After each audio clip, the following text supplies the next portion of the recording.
کہتے ہیں ہم بڑی محنت کرتے ہیں. کرتے رہو محنت. محنت تھوڑی ہوگی، مزاج نبوت پہ ہوگی تو زیادہ فائدہ ہوگا، پھر زیادہ فائدہ ہوگا. تو پھر جب 20 سال دیا تو انہوں نے کہا کہ حضرت عمر رضی اللہ عنہ سے جانتے نہیں ہو؟ یہودی بڑا عالم زید بن سونا. کہے آپ وہی ہو؟ کہے ہاں. کہ آپ اتنے بڑے عالم ہو کر، عالم دین ہو کر، عالم کتاب ہو کر آپ نے یہ حرکت کیوں کی؟ پھر اس نے یہ بات کہی کہ مجھے ساری نشانیاں علامتیں مل گئی تھی، یہی ایک نہیں ملی تھی کہ نبی آخر الزماں کی نشانی ہوگی کہ ان کے ساتھ کوئی گستاخی کرے گا تو ان کے غصے پہ ان کا حلم بھاری ہوگا. تو مجھے یہ معاملہ کرنا تھا، اس لیے میں نے قرضہ دیا تھا. چند دن باقی تھے اس لیے میں نے مطالبہ کیا اور پھر میں نے یہ گستاخی کی. فرمایا اب ایمان قبول کیا، اور ایمان قبول کرنے کے بعد اللہ کے نبی صلی اللہ علیہ وسلم کی خدمت میں حاضر ہوئے اور کہا کہ میری آدھی جائیداد آپ کی پوری امت پہ وقف ہے. حضور پاک صلی اللہ علیہ وسلم نے ارشاد فرمایا میری امت تو ابھی بہت آئے گی قیامت تک. یہ کہو بعض امت پہ وقف ہے، بعض امت پہ نشانی مل گئی. علم. حضور پاک صلی اللہ علیہ وسلم اپنے گھر میں موجود تھے. آپ غور فرمائیں، گھر میں موجود ہیں اور امی جان حضرت عائشہ رضی اللہ تعالیٰ عنہ یہ موجود ہیں. آپ سے بات ہو رہی ہے. حضور پاک صلی اللہ علیہ وسلم عائشہ رضی اللہ تعالیٰ عنہ سے کچھ بات ہو رہی ہے، آپس میں کچھ تکرار، اور تکرار ہو ہی رہی تھی کہ ابو بکر صدیق رضی اللہ تعالیٰ عنہ آ گئے. عائشہ رضی اللہ عنہ کے والد محترم، حضور پاک صلی اللہ علیہ وسلم کے خسر، دونوں میں تکرار ہو رہی تھی کہ ابو بکر رضی اللہ تعالیٰ عنہ آ گئے. حضور پاک صلی اللہ علیہ وسلم نے ارشاد فرمایا ابو بکر تم آ گئے ہو تو ایسا کرو میرے اور عائشہ میں فیصلہ کر دو. سمجھ گئے؟ تم حکم بن جاؤ، فیصل بن جاؤ اور میرے اور عائشہ کے درمیان تم فیصلہ کر دو، تم ان کے باپ کو. تو عائشہ رضی اللہ تعالیٰ عنہ سے آپ صلی اللہ علیہ وسلم نے فرمایا عائشہ بتاؤ، تم پہلے اپنی بات بتاؤ گی میں بتاؤں گا؟ حضور پاک صلی اللہ علیہ وسلم فرمایا عائشہ تم بتاؤ میں بتاؤں؟ قصہ جو بات ہوئی ہے ہمارے تمہارے درمیان یا تم بتاؤ گے؟ عائشہ رضی اللہ تعالیٰ عنہ نے جو ہے فرمایا کہ آپ بتائیے، میں نہیں بتاؤں گی آپ بتائیے. لیکن آگے یہ بھی کہہ دیا کہ دیکھیے صحیح صحیح بتائیے گا. ابو بکر رضی اللہ تعالیٰ عنہ جب یہ کہا تو ابو بکر رضی اللہ تعالیٰ عنہ فرمایا عائشہ تجھ کو تیری ماں روئے اور ہاتھ اٹھایا مارنے کے لیے تو اللہ کے نبی صلی اللہ علیہ وسلم نے اوپر ہی سے ہاتھ پکڑ لیا. ابو بکر رضی اللہ عنہ کا ہاتھ اوپر سے پکڑ لیا اور حضرت عائشہ رضی اللہ تعالیٰ عنہ دوڑ کے آئیں نبی پاک صلی اللہ علیہ وسلم کے پیچھے پیٹھ کی طرف چھپ گئی کہ ہمارے والد ہیں. اور ابو بکر رضی اللہ تعالیٰ عنہ نے فرمایا کہ تو کیا کہتی ہے؟ اللہ کے نبی صلی اللہ علیہ وسلم ہے، ان سے تو کہتی ہے صحیح صحیح بتانا، کیا یہ غلط بتائیں گے؟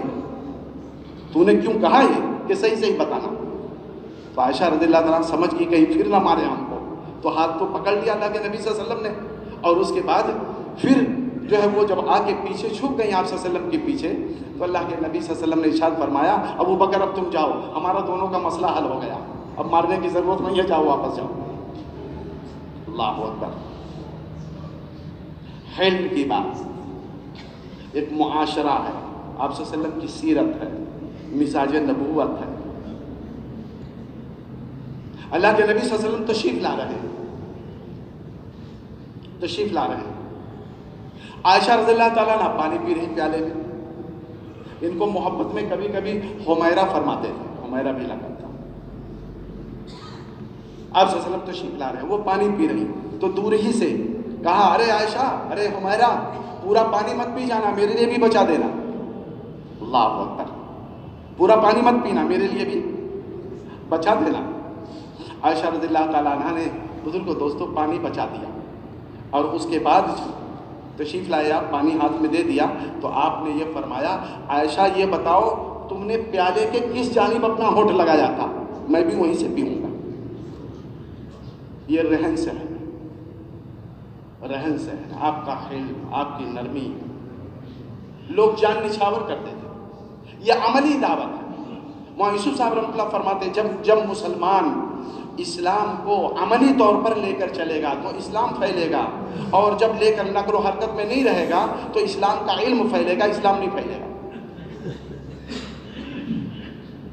مولانا الیاس صاحب رحمۃ اللہ فرماتے تھے کہ ہمارے اس کام کی جو کام کا مقصد ہے وہ احیاء سنت ہے۔ کیا ہے؟ احیاء سنت ہے، اتباع سنت دعوت کی زینت ہے، اتباع سنت دعوت کی خوبصورتی ہے، اتباع سنت ہی میں ہدایت ہے، اتباع سنت اس کام کی روح ہے، اتباع سنت اس کام کی جان ہے اور خوبصورتی ہے۔ فرمایا جو عمل اور جو محنت سنت کے مطابق ہوگا وہی مجاہدہ ہوگا، اور مجاہدے ہی میں ہدایت ہے، اور جو عمل اور محنت خلاف سنت ہوگا، رواجی طریقوں پہ ہوگا، تو وہ مجاہدہ نہیں ہوگا، وہ مشقت ہوگا۔ مشقت پہ ہدایت کا وعدہ نہیں ہے، ہدایت پہ جو ہے مجاہدے پہ ہدایت کا وعدہ ہے۔ ہدایت کا جو وعدہ ہے وہ مجاہدے پہ ہے۔ والذین جاہدوا فینا لنہدینہم سبلنا وان اللہ لمع المحسنین۔ مجاہدے پہ ہدایت کا وعدہ ہے۔ امام یوسف صاحب رحمۃ اللہ علیہ نے فرمایا، میرے بھائیوں بزرگوں دوستو، کہ جیسے پھل کے گودے کی حفاظت اس کے چھلکے میں ہے، پھل کے گودے کی حفاظت اس کے چھلکے میں ہے، ویسے معاشرے کی حفاظت اتباع سنت میں ہے۔ معاشرے کی حفاظت کس میں ہے؟ وہ اتباع سنت میں ہے۔ امام یوسف صاحب رحمۃ اللہ علیہ نے یہ فرمایا، اللہ نماز پڑھنا اللہ کا حکم ہے، روزہ رکھنا اللہ کا حکم ہے، زکوٰۃ دینا اللہ کا حکم ہے، حج کرنا اللہ کا حکم ہے، ایسے نبی صلی اللہ علیہ وسلم کی اتباع کرنا اللہ کا حکم ہے۔ نبی صلی اللہ علیہ وسلم کی اتباع کرنا اللہ کا حکم ہے، اور اس اتباع میں دین کی محنت بھی شامل ہے، اس اتباع میں دین کی محنت بھی شامل ہے۔ تو دین کی محنت اس لیے کرنی کہ اللہ کے نبی صلی اللہ علیہ وسلم کی اتباع کرنی، اور دین کی محنت اتباع میں شامل ہے۔ اس لیے دعوت کار نبوت کو مزاج نبوت پہ کرنا، کار نبوت کو مزاج نبوت پہ کرنا۔ میرے بھائیوں بزرگوں دوستوں، علم میں عرض کر رہا تھا اللہ کے نبی صلی اللہ علیہ وسلم کا عملی دعوت لے کے چلتے تھے۔ ایک یہودیہ بیمار ہے، اللہ کے نبی صلی اللہ علیہ وسلم کو خبر ہوئی کہ وہ بہت دنوں سے نظر نہیں آ رہی، وہ بیمار ہے۔ آپ نے حضرت ابوبکر رضی اللہ تعالیٰ عنہ کو ساتھ لیا، عمر رضی اللہ تعالیٰ عنہ کو ساتھ لیا، چلو اس کی عیادت میں چلتے ہیں۔ اس کی عیادت میں تشریف لے گئے تو اس نے اپنی ایک بیٹی کو جس کی شادی کر دی تھی بلا رکھی تھی خدمت کے لیے، وہ بیٹھی ہوئی تھی، یہودیہ عورت لیٹی ہوئی تھی۔ وہ بیٹی کہنے لگی، دیکھو جس کو تم برا بھلا کہتی تھی اور جن کے راستے میں تو کوڑا کرکٹ ڈالتی تھی، آج وہ آ رہے ہیں اپنے 2 ساتھیوں کے ساتھ اور 2 وزیروں کے ساتھ، وہ آ رہے ہیں تمہارے پاس۔ وہ ڈری اور سہمی ہوئی تھی۔ اللہ کے نبی صلی اللہ علیہ وسلم تشریف لائے، فرمایا کیسی تمہاری طبیعت ہے، کیسی تمہاری حالت ہے، تم گھبراؤ نہیں، ڈرو نہیں، میں تو یہ پوچھنے کے لیے آیا ہوں کہ تم بیمار چل رہی ہو، تمہاری کیسی طبیعت ہے اور کس طرح تم ہو، اور تم کو میں دیکھنے کے لیے آیا۔ اللہ اکبر۔ وما ارسلناک الا رحمۃ للعالمین، ہم نے آپ کو رحمت بنا کے بھیجا۔ آپ کی سیرت، میرے بھائیوں بزرگوں دوستوں، عملی دین کو لے کے چلنا۔ فرمایا راستے کا جاننا یہ علم ہے، اور راستے پہ چلنا یہ عمل ہے۔ راستے کا جاننا یہ علم ہے، اور راستے پہ چلنا یہ عمل ہے۔ علم و عمل دونوں ضروری ہے، علم و عمل۔ مولانا یوسف صاحب رحمۃ اللہ نے لکھا ہے کہ بزرگوں دوستوں، کنویں کے اندر 3 باتیں ہیں۔ کنویں میں ایک تو پستی ہے، کنویں میں ایک تو پستی ہے، کنویں میں دوسرے جمود ہے، اور کنویں میں تیسری بات استغنا ہے۔ کنویں کے اندر، کنویں میں پستی ہے، پانی نیچے ہے، اور دوسرے جمود ہے، رکا ہوا ہے، اور تیسرے استغنا ہے کہ کسی کو ضرورت ہو تو آوے لے جائے، ورنہ ہم نہیں کسی کو دیتے پانی۔ مولانا یوسف صاحب رحمۃ اللہ نے لکھا ہے، لیکن بادل کے اندر بھی 3 باتیں ہیں۔ بادل میں پستی نہیں ہے، بادل میں بلندی ہے، بادل میں جمود نہیں ہے، بادل میں حرکت ہے، اور بادل میں استغنا نہیں ہے، وہ سب جگہ برستا ہے۔ فرمایا علماء جو ہیں وہ کنواں نہیں ہے، وہ بادل ہے۔ علماء کرام وہ کنواں نہیں ہے، وہ بادل ہے۔ بادل کی حرکت زمین کے لیے رحمت ہے، علماء کرام کی نقل و حرکت امت کے لیے رحمت ہے۔ علماء جب دین کو لے کے چلیں گے تو بزرگوں دوستو یہ امت کے لیے یہ نقل و حرکت رحمت بنے۔ فرمایا یہی 3 باتیں سورج کے اندر ہیں۔ مولانا یوسف صاحب رحمۃ اللہ علیہ 3 باتیں سورج کے اندر ہیں۔ سورج روشنی لے کے چلتا ہے، نکلتا ہے، سورج میں حرکت بھی ہے، اور تیسری بات یہ ہے کہ سورج کسی سے اجرت نہیں لیتا۔ دائی میں یہ 3 باتیں ہونی چاہیے، وہ سورج کی طرح روشنی لے کر نکلے، یہ دین کے ساتھ چلے، نقل و حرکت میں رہے، اور دین کا یہ اصول ہے ان اجریہ الا علی اللہ، اس کا بدلہ ہم مخلوق سے نہیں چاہتے، اس کا بدلہ اللہ سے چاہتے ہیں۔ کس سے چاہتے ہیں؟ اللہ سے چاہتے ہیں۔ میرے بھائیوں بزرگوں دوستو آپ غور فرمائیں، لکھا ہے ہم یوں کہتے ہیں ہم کیسے باہر چل کے جائیں، دوسروں کے پاس کیسے جائیں؟ فرمایا نہیں، ہر نبی قوم کے پاس چل کر جاتا تھا۔ نبی کے پاس قوم نہیں آتی تھی، نبی چل کے جاتا تھا۔ پھر علماء انبیاء کے وارث ہیں تو ان کو بھی تو چل کے جانا چاہیے جی۔ نبی قوم کے پاس جاتے تھے، قوم نبی کے پاس نہیں آتی تھی۔ رب انی دعوت قومی لیلا و نہارا فلم یزدہم دعائی الا فرارا۔ نوح علیہ السلام کیا فرما رہے ہیں؟ الف سنہ الا 50 عاما، 950 برس دین کی دعوت دی، لیکن 950 برس میں قوم آپ کے پاس نہیں آئی، آپ ہمیشہ گئے اور پھر اللہ سے دعا مانگی کہ اللہ میں جتنا سمجھاتا ہوں یہ دور بھاگ دو۔ نبی چل کے جاتا ہے، نبی چل کے جاتے ہیں تو العلماء ورثۃ الانبیاء، علماء نبیوں کے وارث ہیں، علماء کو بھی چل کے جانا چاہیے۔ ہر نبی کا محنت کا میدان عوام ہوتی ہے، علماء کی بھی محنت کا میدان اصل میں عوام ہی ہے۔ اللہ کے نبی صلی اللہ علیہ وسلم نے پہلے دن دعوت دی تو بالغ مردوں میں ابو بکر رضی اللہ عنہ نے ایمان قبول فرمایا، عورتوں میں خدیجہ رضی اللہ عنہ نے قبول فرمایا، بچوں میں علی رضی اللہ عنہ نے قبول فرمایا، اور غلاموں میں زید رضی اللہ عنہ نے قبول فرمایا۔ چاروں مل کر امت بنتے ہیں۔ آپ نے پوری امت پہ محنت فرمائی۔ علماء نبیوں کے وارث ہیں، ان کا بھی محنت کا میدان پوری امت ہے، اور امت میں یہ چاروں طبقے ہیں۔ پوری زندگی صرف اور صرف طلبہ پہ محنت کرنا، پوری امت پہ محنت کرنا نہیں ہے۔ پوری زندگی صرف اور صرف مردوں پہ محنت کرنا، پوری امت پہ محنت کرنا نہیں ہے۔ پوری زندگی صرف اور صرف مزدوروں پہ محنت کرنا یہ اور بچوں پہ محنت کرنا، پوری امت پہ محنت کرنا نہیں ہے۔ بچوں پہ بھی محنت ہوگی، مزدوروں پہ بھی محنت ہوگی، اور بالغ مردوں پہ بھی محنت ہوگی، اور عورتوں پہ بھی محنت ہوگی۔ حضور پاک صلی اللہ علیہ وسلم عالمی نبی ہیں، عالمی نبی کی وراثت میں علماء کو ذمہ داری وراثت دی گئی ہے، تو علماء کی بھی محنت عالمی ہونی چاہیے، علماء کی بھی محنت، ان کی فکر عالمی ہونی چاہیے، ان کی سوچ عالمی ہونی چاہیے۔ ہم امام ہیں تو ہماری محنت کا میدان صرف ہماری مسجد نہیں ہے، ہم مدرس ہیں تو ہماری محنت کا میدان صرف ہمارا ادارہ نہیں ہے کہ صاحب اس 4 دیواری کے باہر اس سے ہم سے کچھ لینا دینا نہیں ہے۔ ہماری محنت کا میدان صرف ہمارا ضلع نہیں ہے، ہمارا شہر نہیں ہے، ہماری محنت کا میدان صرف WB ویسٹ بنگال نہیں ہے، ہماری محنت کا میدان صرف ہمارا ملک نہیں ہے۔ ہمارے نبی عالمی ہیں تو ہماری محنت بھی عالمی، ہماری نیت بڑی ہونی چاہیے، جہاں تک خدا پہنچائے وہاں تک ہم جائیں، جہاں تک اللہ تعالیٰ توفیق دے وسعت دے وہاں تک ہم جائیں۔ ہم عالمی نبی کی عالمی امت میں تو عموماً یہ عرض کیا کرتا ہوں میرے بھائیوں بزرگوں دوستوں، کسی بھی نبی کا پہلے دن سے اکرام و استقبال نہیں ہوا ہے۔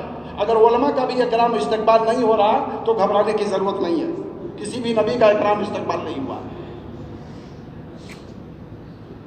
بلکہ ان کو مارا گیا، جادوگر کہا گیا، ستایا گیا، پاگل کہا گیا، دیوانہ بتایا گیا، اور سب سے بڑی ذات، سب سے بڑی شخصیت جس کو علماء نے لکھا ہے کہ سارے انبیاء علیہ السلام کی صفات کا مجموعہ اللہ کے نبی صلی اللہ علیہ وسلم ہے، سارے انبیاء علیہ السلام کی صفات کا مجموعہ اللہ کے نبی صلی اللہ علیہ وسلم ہے۔ حسن یوسف، دم عیسیٰ، ید بیضا داری، آنچ خوبا ہما دارن تو تنہا داری، حسن یوسف دم عیسیٰ ید بیضا داری، آنچ خوبا ہما دارن تو تنہا داری۔ یوسف علیہ السلام کا حسن اگر ہے تو وہ آپ صلی اللہ علیہ وسلم میں ہے، اس سے زیادہ بڑھا ہوا ہے۔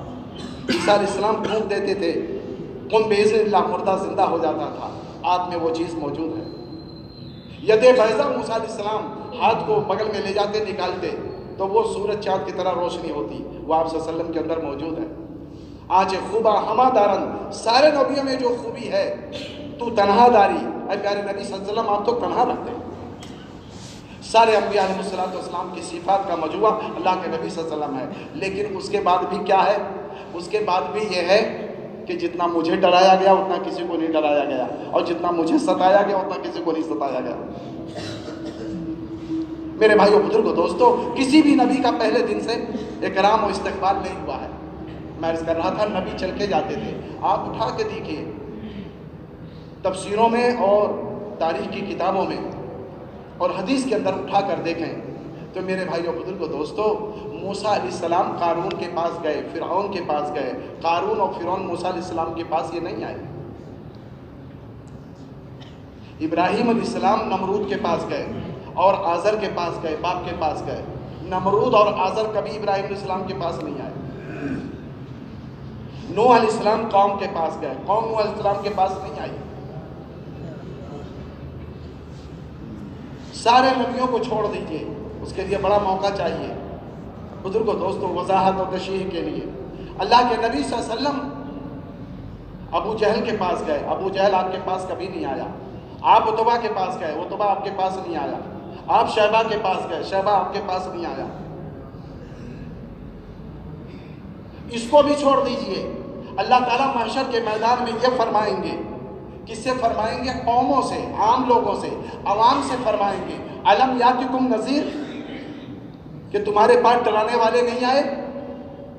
تو پتہ چلا یہ سوال نہیں ہوگا عوام سے کہ تم علماء کے پاس گئے کہ نہیں، نبیوں کے پاس گئے کہ نہیں، یہ سوال ہوگا الم یاتکم نذیر، تمہارے پاس آئے یا نہیں آئے؟ تو پتہ چلا چل کے جانے کا کام نبیوں کا ہے اور ان کے وارث علماء ہیں، تو چل کے جانے کا کام علماء کا ہے۔ یہ کہنا وہ جانے ان کا کام جانے، میرے بھائیوں بزرگوں دوستو، یہ بات مناسب نہیں ہے، یہ بات بالکل مناسب نہیں ہے۔ سارے نبی اپنے قوم کے پاس اور لوگوں کے پاس چل کے گئے، علماء نبیوں کے وارث ہیں، ان کو بھی چل کے جانا ہے، اور شان میں کوئی کمی نہیں آئے گی، عزت ملے گی۔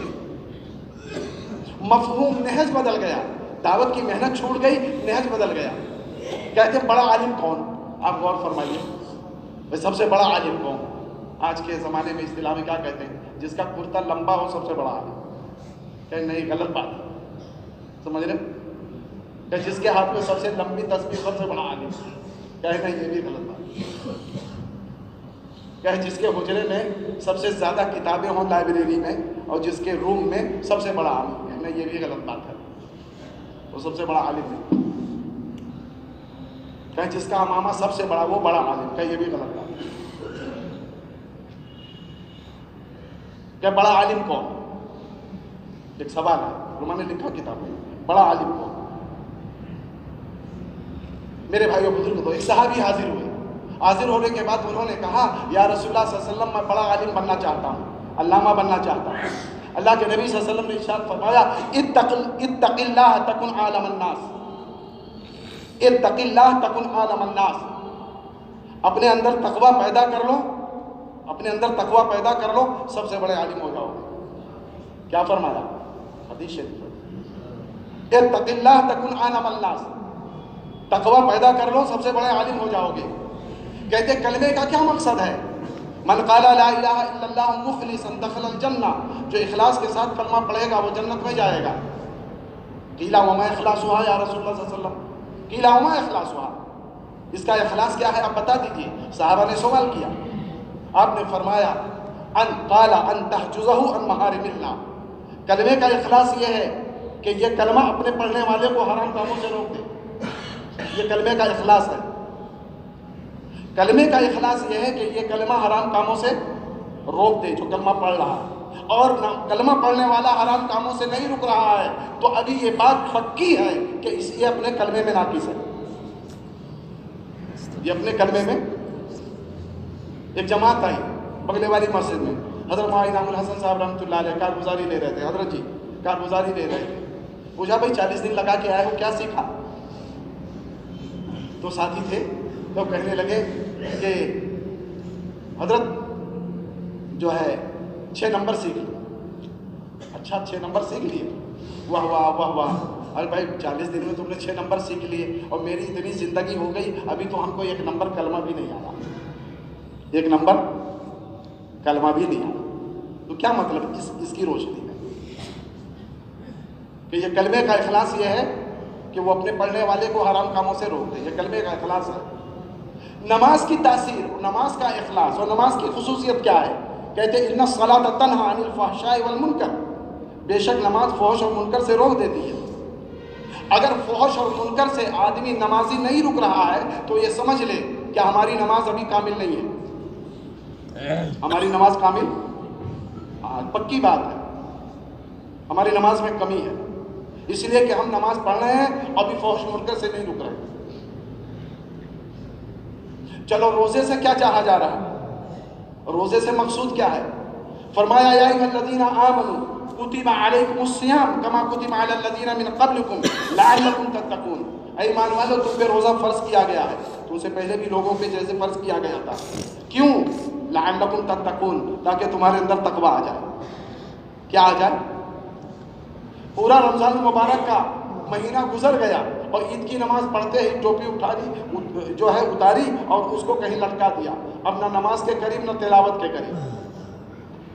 فرماتے جو روزے کا مقصد ہے وہ حاصل نہیں ہوا.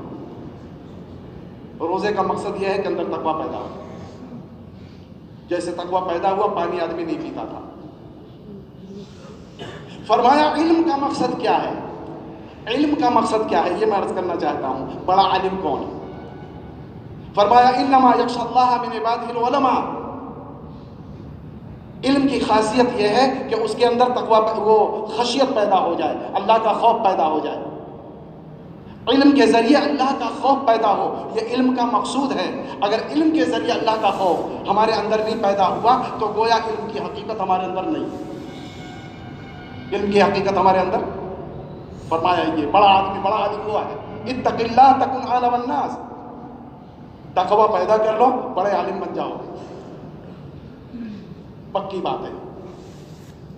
علم کی خاصیت یہ ہے کہ وہ بندے کے اندر خشیت پیدا کر دے اور بندے کے اندر خوف پیدا کر دے. بھائی میری بات سمجھ میں آ رہی ہے؟ ایسا نہ ہو، اللہ معاف فرماوے، ایسا نہ ہو کہ مجمع کا ولی ہو تنہائی کا شیطان ہو. سمجھ لیں؟ اتق اللہ تکن اعلم الناس. سب سے بڑا عالم ہوا ہے جس کے اندر اللہ کا خوف آ جائے، اللہ کی خشیت آ جائے. اس کا نام تقویٰ نہیں ہے کہ ہم جو ہے کیمرے کی نظر میں ہیں. تقویٰ اس کا نام ہے کہ ہم اللہ کی نظر میں ہیں. کیمرے کی نظر میں ہے، کیمرہ ہر جگہ نہیں رہتا، اللہ ہر جگہ موجود ہے.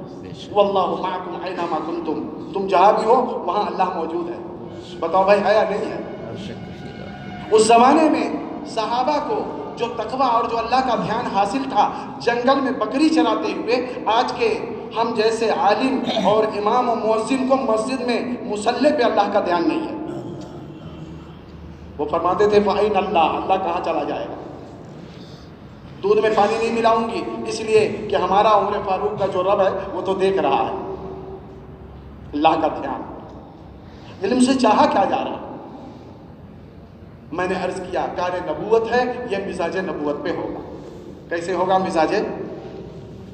حضرت ایک بڑے عالم تھے مرکز کے اندر، وہ فرمایا کرتے تھے لوگوں سن لو، اللہ نے ایسا علم دیا ہے کہ اس علم کے ذریعے ہم اللہ کے لامحدود خزانے سے فائدہ اٹھانے والے بن جائیں گے.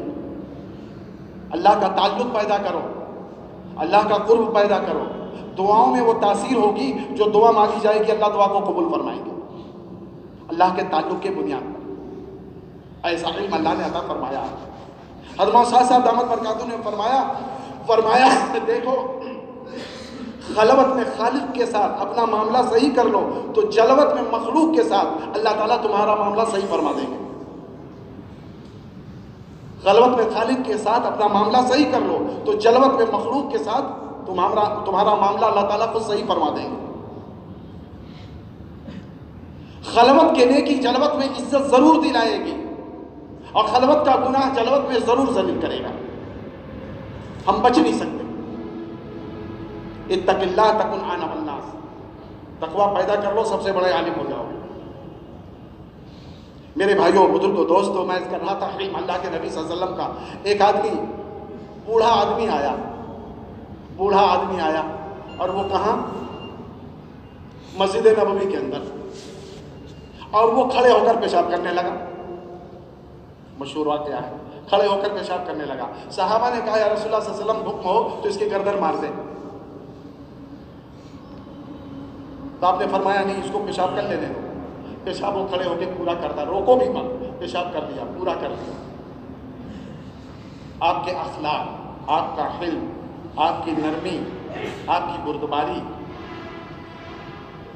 صحابی تھے، ایسا ریاض کے رہنے والے صحابی تھے. تو آپ نے فرمایا ٹون میں پانی بھر کے لاؤ اور اس کو بہا دو. مسجد صاف ہو گئی. ان کو بلایا. صاف کرنے کے بعد بیٹھو، سمجھایا.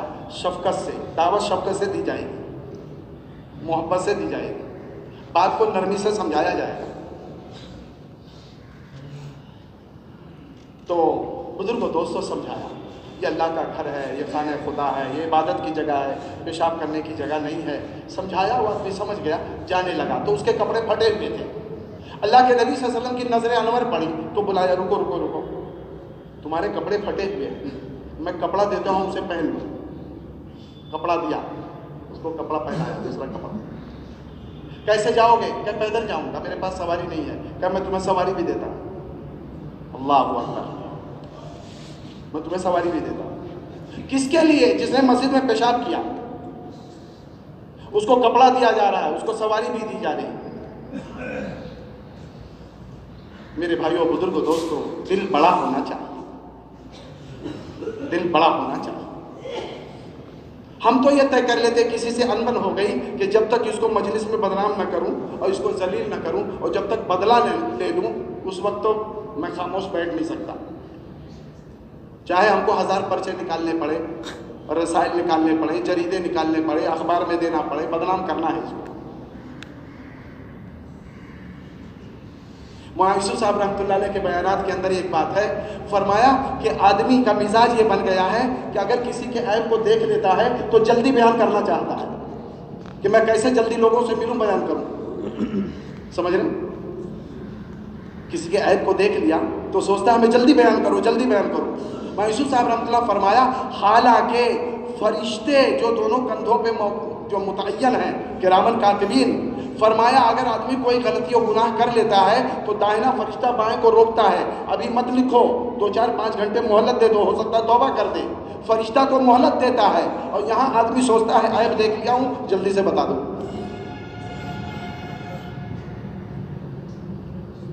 فرمایا عیب جو نہ بنو، عیب گو نہ بنو. عیب جو بھی نہ بنو، عیب گو بھی نہ بنو. عیب جو مانے عیب تلاش کرنے والا، عیب گو مانے عیب بیان کرنے والا. یہ دائی کا کام نہیں ہے کہ عیب جو ہو اور عیب گو ہو. فرمایا ایک آدمی سو رہا ہے اور سطر اس کا کھل گیا. وہ جب نیند کی حالت میں ہے، لنگی ہٹ گئی، سطر کھل گیا. فرمایا حکم یہ ہے کہ چادر ڈال دو یا اس کا کپڑا صحیح کر دو. یہ عقل مندی کی بات ہے. فرمایا یہ عقل مندی نہیں ہے کہ لوگوں کو بلا کے دیکھو، دکھاؤ. یہ عقل مندی کی بات نہیں ہے. یہ عقل مندی کی بات نہیں ہے. کسی کے اندر عیب ہے تو فرمایا اس کو پردہ ڈالو. من ستر علی مسلم سترہ اللہ له یوم القیامہ. جو پردہ پوشی کرتا ہے قیامت میں اللہ اس کا پردہ پوشی کرے گا. یہ نہیں ہے لوگوں کو بتاؤ. آج مزاج بن گیا بتانے کا. ہم دیکھیں معاشرے کے اندر. میرے بھائیوں، بزرگوں، دوستوں، اس لیے میں عرض کر رہا تھا کار نبوت ہے، مزاج نبوت پہ کام ہوگا. یہ چیز سمجھنے کی ہے.